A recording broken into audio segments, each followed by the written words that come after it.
Let's be honest, the word Farkle is doing heavy comedic lifting here. But behind the giggle lies a pretty sharp hook. Dicealot is a dice-based roguelike from Goodviewgames and Yogscast Games that launched on PC October 9th, 2025. And it aims straight at part of your brain that thinks one more reroll will fix everything. The core loop is deceptively clean. Roll 6 dice, stash a scoring hand, decide to bank damage or push your luck, and try to chain a full 6 die rollover for a bonus turn. The devil is in the modifiers and the way the game weaponizes greed. Here's how the scoring scaffolding keeps you invested. 1s and 5s always score, so there's a floor under bad luck. Straights, sets, and pairs spike your damage, and if you score with all 6 dice before ending the turn, you roll over and keep the party going without giving the enemy a swing. Miss and roll nothing that scores, you Farkle and lose the bank. That's the coin toss you'll live inside. The right side of the run is where quest dice and custom PWR dice break the math. Balatro style, those pre-combat quest dice tweak rules and multipliers. Extra points for certain faces, bonus armor, a swing at evasion, while PWR dice alter the faces you actually roll. Stack enough 5s on your pool, and you'll hit easy score consistency at the cost of certain combos. That trade-off is the game's real meta. Across reviews, the split is stark. Game Green clocks it at 5-10, calling out bouncy feeling physics, unavoidable damage patterns, and a shop economy that often forces you into suboptimal picks because gold is tight and you only visit one merchant between fights. GameSpew lands at 7-10, praising the fresh feeling, simple to learn loop and the medieval tapestry style, while admitting the long-term hook is uncertain and the tutorial is bare bones. Loot level chill goes a full 9-10, leaning hard on the easy to learn, dangerous to put down risk reward and all the unlockable weapons and difficulties. Same game, 3 moods. That tells you the design rewards the kind of player you are more than the skill you have today. A quick peek at enemy design explains the friction. Enemies often roll 1 die with guaranteed damage or effects. Outside of building into armor or evasion, you're going to eat hits. That can feel unfair if you expect traditional roguelike mitigation, but it's the pressure valve that pushes you to prioritize rollovers and offense. It turns Dicealot into a tempo game more than a defensive optimization puzzle. If you're coming from Slay the Spire brain, that will feel alien. If you like push your luck physics, it scans. Let's talk physics and trust, because that's where the blood pressure spikes. One review notes the virtual dice look like they land, then bounce to a different face, and that visual can make RNG feel rigged. This is a UI problem as much as a math one. If you seed randomness faithfully but animate with extra wobble, the brain invents conspiracies.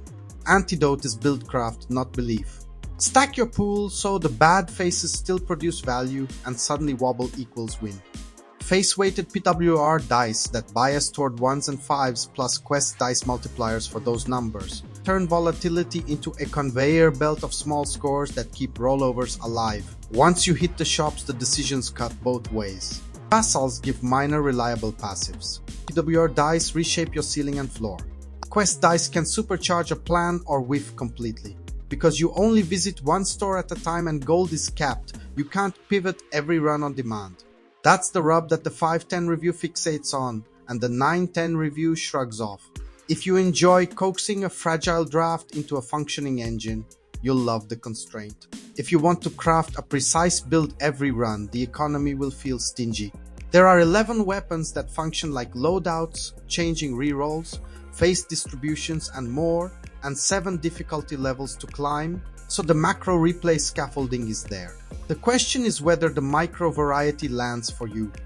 One outlet says early builds feel samey until key pieces unlock. Another calls it irresistible anyway. Presentation gets passing grades with one standout. The art direction is deliberately medieval and parchment chic. It's charming, readable, and a little plain when the stakes pop off. Sound design sells the vibe, the problem is punch. When you nail something absurd, the screen doesn't always celebrate with the weight your brain expects, and that dampens the dopamine. It's not fatal, but if you chase spectacle, you'll notice. On the plus side, the theme commits and the whole lost tapestry of a dice crusade shtick sets it apart in a crowded field. Strategy time, no snake oil. If you're dying to bad luck, that means your floor is too low. Prioritize quest dice that add fixed value multipliers and reliable scoring triggers rather than cute conditional gimmicks. Buy at least one PWR die with face bias toward 1s or 5s, so you can always secure a scoring lock and chase rollover rather than spike combos. Treat armor and evasion as breakpoints, not hobbies. Either invest enough for a clear, recurring benefit or stay offensive and end fights before mitigation matters. Above all, bank earlier than you think when you're one die short of full coverage. Losing a fat stash to Farkle hurts more than settling for incremental rollovers. Dicealot quietly rewards boring decisions that keep turns going. So where does veteran game land on the scoring spread? I'm Switzerland on the art complaints and fully aligned on the risk-reward love. Dicealot is a tasty loop machine with just enough rules to chew, and it's going to be absolutely electric for players who enjoy probability wrangling and build constraints. If the idea of taking a bad shot and still threading a run makes you grin, welcome home.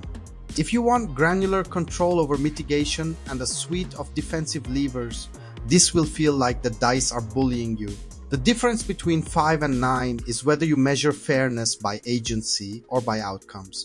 If this kind of no BS deep dive hits your synapses, hitch a ride with Veteran Game and hit subscribe. If you're nodding or fuming, toss a like, so this take survives the algorithm and we can keep poking at the math of your next obsession. Final thought to throw into the pit. Should Dicealot lean further into player agency with more consistent shop access and clearer dice physics? Or is the slightly rude RNG part of the soul that makes the rollovers sing?